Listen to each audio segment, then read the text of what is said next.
He told me what Chesterton said. I still hold that the suburbs ought to be either glorified by romance and religion, or else destroyed by fire from heaven, or even firebrands from the earth.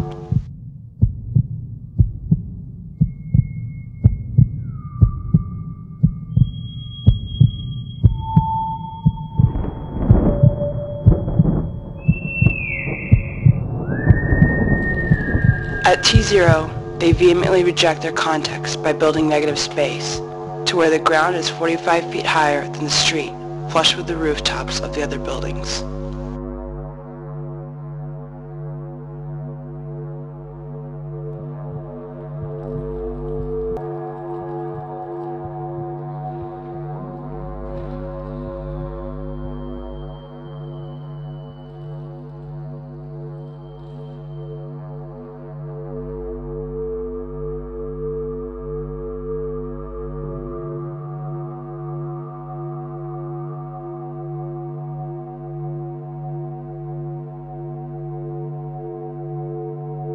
At T1, they flood the sunken gardens, and they build an organic, inorganic time machine.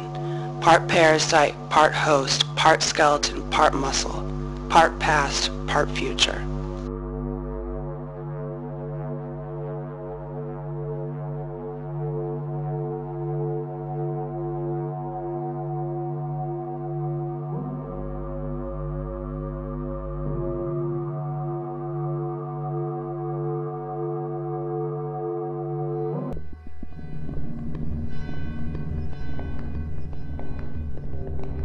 At T-, the Schindler House is also a discrete procession of antechambers and chambers for cultural mythomaniacs.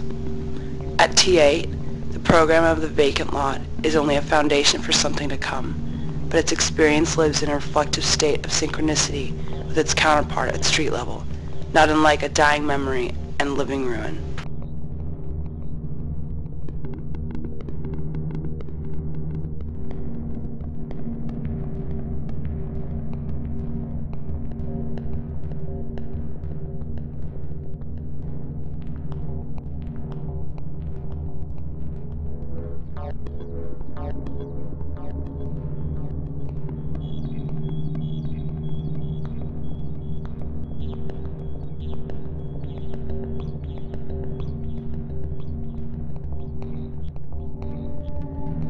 At T3, it is clear that the organism still exists for itself, descending vertically in search of nutrients in the ground.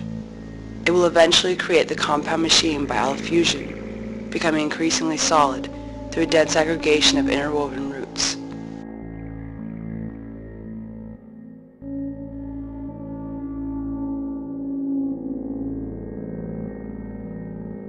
At T2, the nurse crop, or strangler fig, begins to descend onto the domain of the tensegrity-based pathway of antechamber and chamber.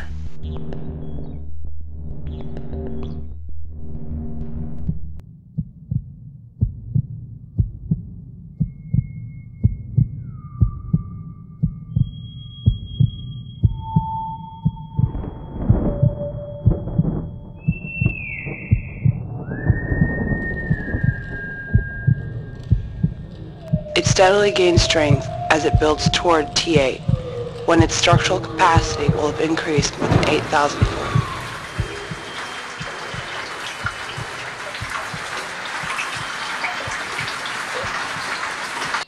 T1 had no structural redundancy. T4 has enough to support a substantial live load of tourist mercenaries. T5 is signaling the arrival of a bifurcation.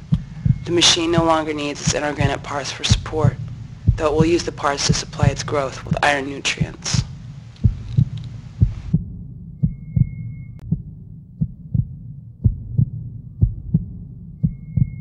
At T6, the vacant lot machine is a full-bodied thing. It is keystone species, providing the staple diet for a variety of animals, birds, and bats, who will also disperse the fiercely competitive biomass well beyond the confines of the King's Road lot.